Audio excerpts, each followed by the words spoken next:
The Trump administration has made my personal economic situation significantly worse. And so seeing Sean O'Brien be buddy-buddy with these types, I receive it as an attack on me and my union sisters and brothers.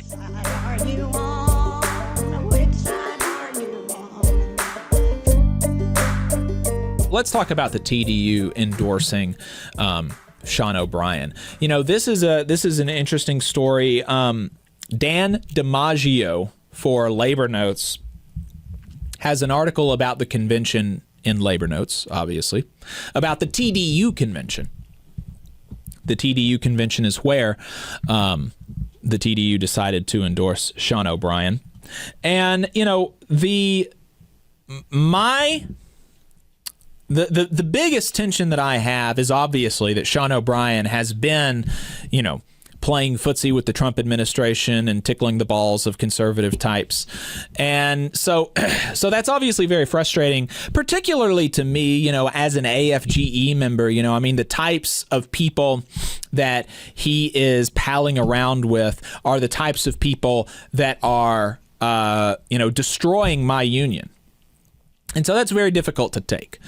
But I think the key tension here is what is substantive and material versus performative and theatrical.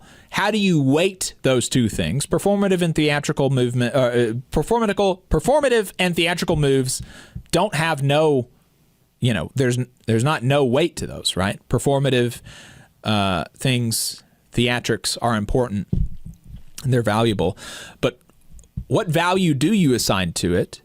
And what value do you assign to other things like increasing strike pay?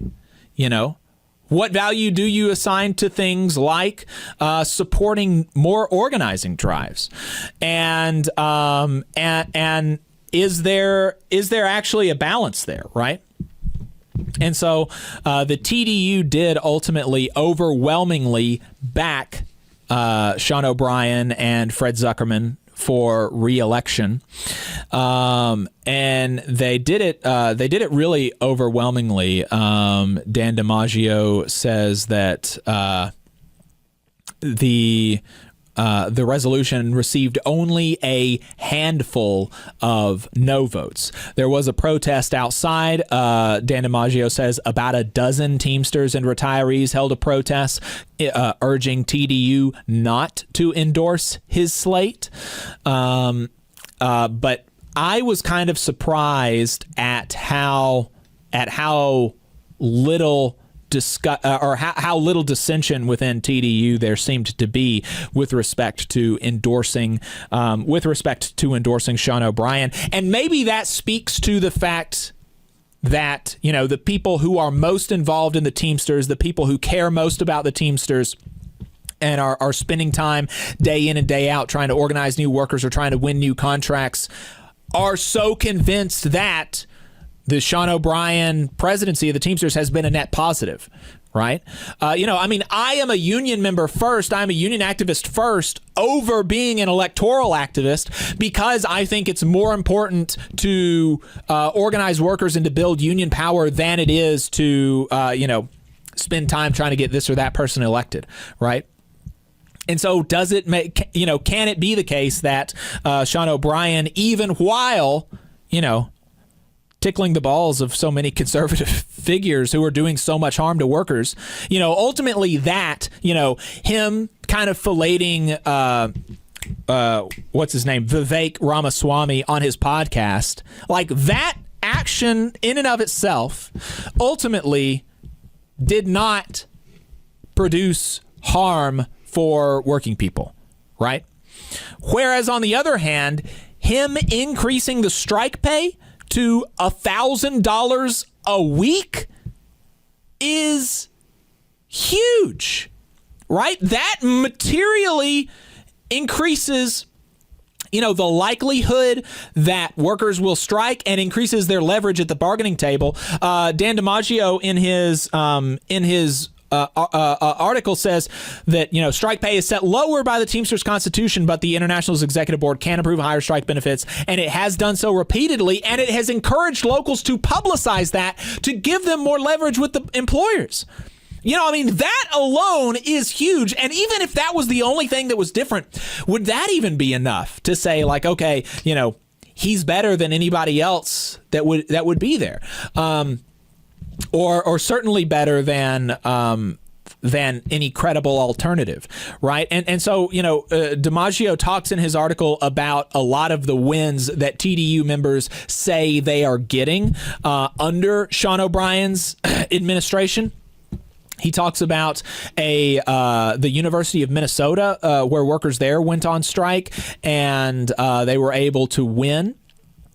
There was a nurse at a hospital that said the Teamsters won that union election there. It was the biggest private sector union organizing victory in decades.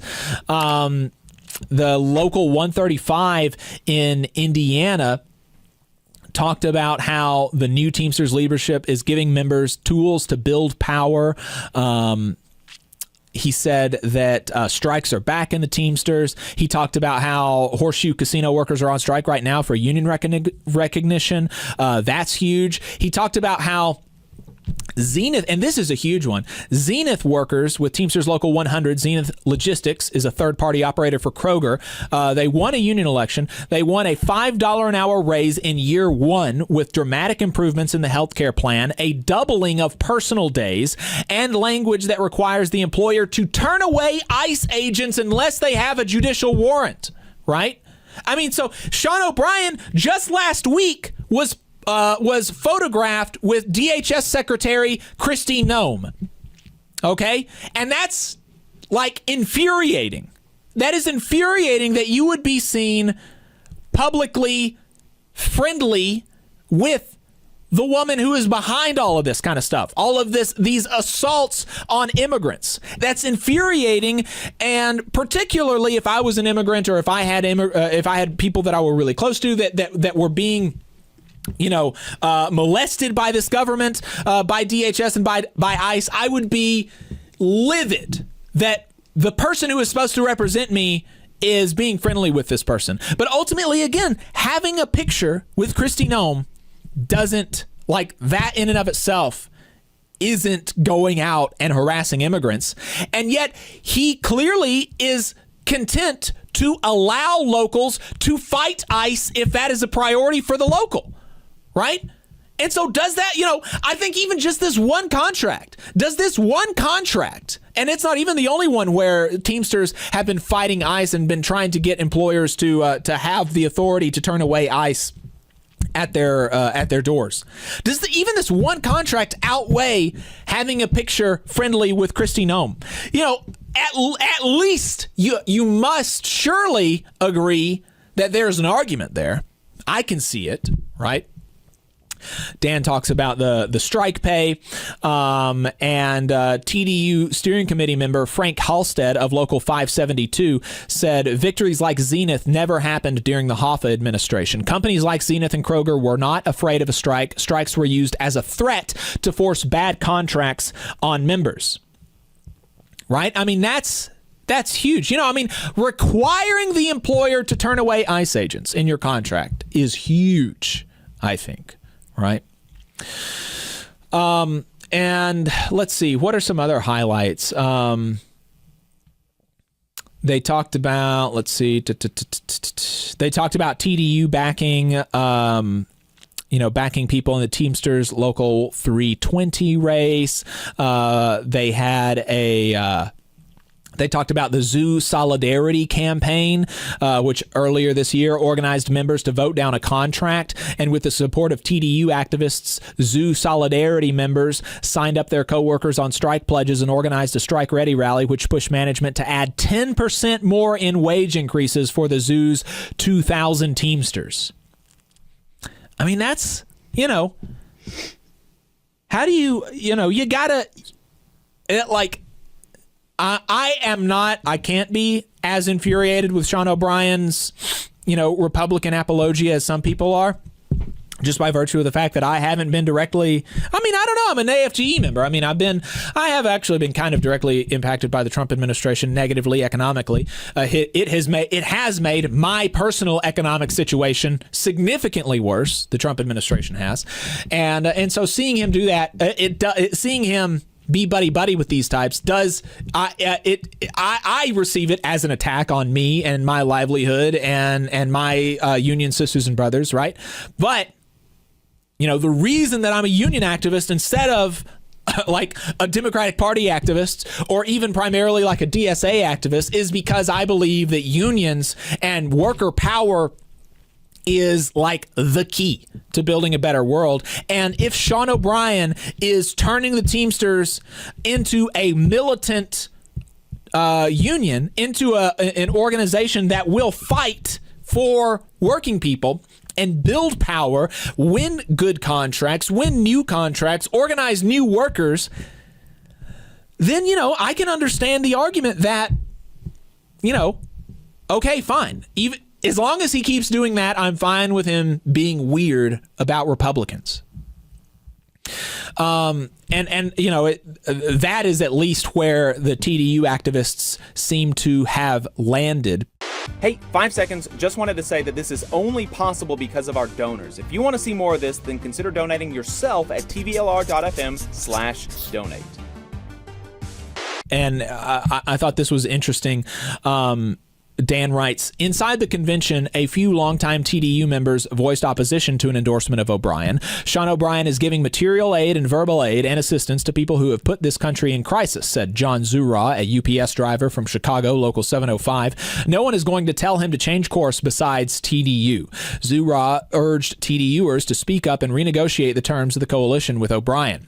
It's about signaling to O'Brien that his connection with MAGA is a problem. But these voices were an isolated few. Most speakers throughout the convention argued that the coalition with O'Brien has helped build the union's power and that TDU is most effective when it focuses on organizing members around union and workplace issues rather than partisan politics. Those points won most of the applause. I don't like Trump either, said Tyler Kondo, a UPS driver and member of Local 455 in Colorado. I wish Sean O'Brien was taking a stronger stand against what the president is doing to workers and immigrants and immigrant workers and unions. But the majority of Teamsters I work with support Trump. I don't go to work every day looking for a reason to argue with them. Kondo, who is on the TDU steering committee, noted that there are many other organizations or campaigns to get involved in to protest Trump. Some TDU members, for instance, were active in the Teamsters Against Trump campaign last year. Our goal as TDU is to make action plans so we can mobilize Teamsters no matter who you support. That's how you win organizing drives and strikes and contract campaigns. A few days after the convention closed, the Local 92 Teamsters United slate, headed by young UPS part-timer and TDU member Damian Kungle, won an election to lead the 2,000-member local based in Canton, Ohio. We are ready to hit the ground running to involve every Local 92 member to stand up to employers and win strong contracts. And so that is really, right, that's the contention, right? Or that's the tension there. And obviously, TDU members spoke, and that's their right. And I don't have standing to tell Teamsters how they should vote in the upcoming Teamsters election. But I understand certainly feeling frustrated, and yeah. So what does it mean that TDU did this? Is this a betrayal of TDU's founding? Some people are making that argument. I'm not so sure. But I wonder if there are any other tensions that you wanted to bring out, Adam, that I haven't touched on yet. Yeah, something I've heard from folks is like, why do an endorsement at all? Like, if you're very focused on the organizing aspect, is there a need to even endorse a candidate in this election, right? Sensing that there is some disagreement among the rank and file, particularly on politics. So I don't know. Maybe that's something they've considered and weighed. Maybe it was something they thought about, or maybe they didn't. I don't really know. Like you, I'm not a Teamster. I'm not going to say what the right choice was or was not. I can definitely understand arguments on different sides of this, and can agree with arguments on different sides of this, honestly. I can see logic behind all of it. But yeah, I think it is interesting. Did they weigh like a no endorsement did they fear that, doing that would result in backlash from the O'Brien administration? Because that's something else that I think we have to consider, is that, O'Brien does have a reputation. He's considered something of a bully himself. And, I think that is something else that they had to factor in. Like, if we don't endorse, what do we lose by that? Now, you could argue that cozying up to bullies is not necessarily the long-term plan to defeat them, right? Or to overcome that kind of behavior. So that's another thing to consider. But, that was something that came to my mind, is like maybe there was some concern that if they had any break with O'Brien, it would cut out whatever influence they currently have. And, they weighed the costs and benefits of that. I don't know. But, like you said, I mean, there are reasons to be excited about what's happening in the Teamsters compared to years ago. There does seem to be more momentum with organizing campaigns. How much of it is like for show and versus real? I think, you have to dig into the numbers on that. But yeah, it's interesting, and I'm really curious to know what other Teamsters think about it, and what, kind of where they fall on this. And I don't think I'm terribly surprised TDU did this. Right. I guess I expected maybe it'd be a more divided vote, but I'm not particularly surprised. Yeah, that was my assumption going in, is that TDU would endorse, but I also thought it would be a little bit closer. And that is, what you said is probably going into their calculus was, if we don't endorse, then we could get retaliation even for that from Sean O'Brien. And, in the short term, that is certainly, maybe a point in favor of endorsing, but it is in the long term, like, not healthy, right? It's not a democratic way to run a union, right? And even if, the Teamsters, for a democratic union, their meat and potatoes has always been union issues, organizing campaigns, contract campaigns, workplace issues, right? It's also, their meat and potatoes have been to build a democratic union. And, it is not exactly small d democratic of the Teamsters to be so retaliatory in the way that they offer out positions within the union. Again, maybe it kind of works out. It kind of evens out in the long run, or in the short run, or whatever. And the TDU should endorse Sean O'Brien. But, I do think that part of the calculation is that if TDU did not endorse Sean O'Brien, they would be retaliated against. And that is not a democratic way to run a union. The democratic way to run a union is to hire the people and appoint people to positions of power that are the best for the job and that will build worker power in the best way, right? And so, it's not a good sign for the long-term life of democracy within the Teamsters that is almost certainly. Just to be clear, I don't have any inside information about what's going on with TDU, so this is not any inside baseball. This is just my assumption based on the way that Sean O'Brien acts, in public, and what we've seen him do to, the Rick Smith show. And we've talked about that before, but, it's not. It is not something that is a secret that Sean O'Brien is a sort of vindictive leader and retaliatory in the way that he operates organizations under his control. So that's almost certainly was part of the calculus, right? So 844-899-TVLR, 844-899-8857. Dan, Union Gus asks or says that it would be interesting to see what Dan Labatz thinks about this. He was a co-founder of TDU. I didn't know he was still alive. Has he not written anything about this? already? I don't know. I haven't seen anything, but I'm not sure. No, yeah, he was one of the people encouraging TDU to not endorse. So there was an open letter to TDU members that was released back in September that Dan Labatz was a signatory to. They say that they do talk about a few workplace issues that were problematic. They said that NDAs were used for the first time in UPS negotiations, threatening immediate removal from any bargaining committee for any reports to members. NDAs cynically make the bargaining committee constitutional amendment passed at the last convention virtually useless. They talk about the heavily publicized UPS agreements, not stopping AI or robotics, and being slow on the pickup of air-conditioned trucks. They talk about spending millions of dollars on public relations firms to sell contracts, and they talk about new member numbers and PR releases that don't reflect accurate growth or loss information. And so, if all that's true, then it complicates the picture of, is Sean O'Brien, even as he is being, buddy with Republican politicians, is he turning the union into like a more militant and worker more militant organization that is more dedicated to building worker power, right? That kind of complicates that picture. I'm not sure how much it complicates it, because I was around when they were negotiating the UPS negotiations.